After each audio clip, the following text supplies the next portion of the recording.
place like Myanmar. She had done war-torn. She had done devastated. But this living under tyranny thing was a super bummer.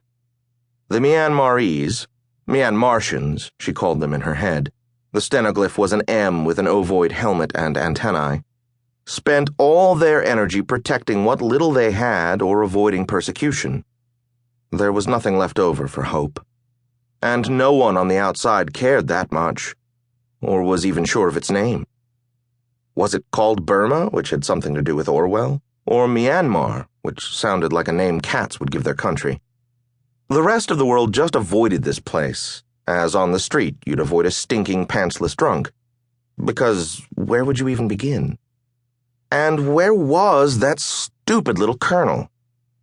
Leila was running low on anti-impatience techniques. The room seemed to have been designed to distill boredom and discomfort and focus it on the occupant. It was like being under some sort of time-stretching ray. There was the stippled layer of dust on everything. There was nothing to read but the no smoking sign. There was one plastic fan in the corner, its electrical cord shorn off as if with a serrated knife. Smells seeped from the wooden benches and plastic blinds, cigarette smoke and greasy food and the vapors emitted by anxious humans. Once she had done all she could reasonably do on the workflow chart, Leila just sat and thought about her family. A low-level concern for them had been rising in her lately.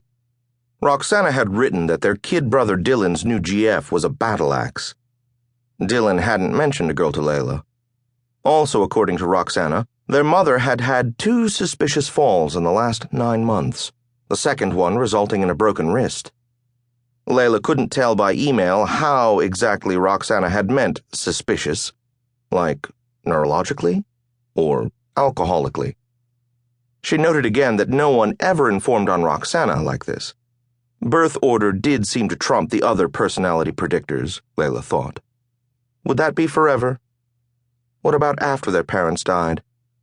How far away was that? None of the Majnoun children had spawned yet. Was that breaking their parents' hearts? Her mom's, yes, probably. But her dad was a beloved middle school principal in Tarzana, California. Maybe that job satisfied some of his grand paternal needs. Leila decided she would wait 10 more minutes and then go in search of someone. Maybe Colonel Zaya himself. Though good luck finding that guy. He must have an office in every dingy little government building in Mandalay, and a henchman to keep people out of each one. This was the 3rd time that Leila had been promised her shipment, a shipment that represented 6 months of work on her part. But this was the first time she had actually been brought to the airport. On the previous occasions, she had been summoned to the terrestrial passage entry station behind the clamorous bus depot, and those had turned out to be shakedowns, demands for the payment of newly discovered taxes and import duties. Most NGOs allowed for a certain amount of this, but Helping Hand was not playing along.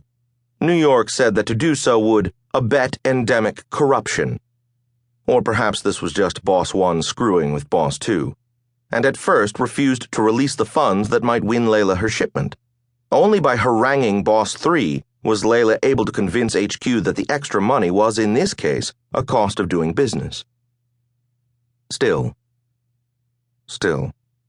Leila had moved similar shipments hundreds of times.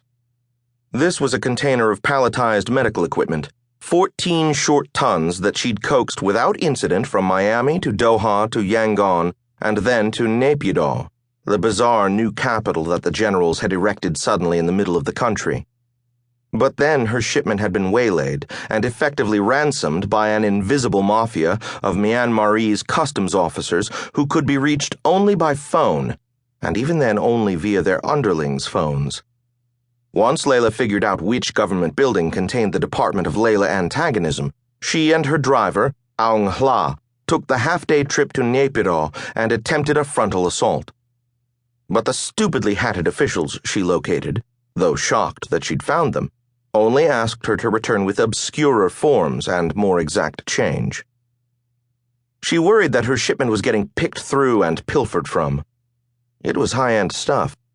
If the bozos at HQ had their way, the crates would probably be stamped expensive and already lost, and sorry about colonialism. Worrying about it kept her up.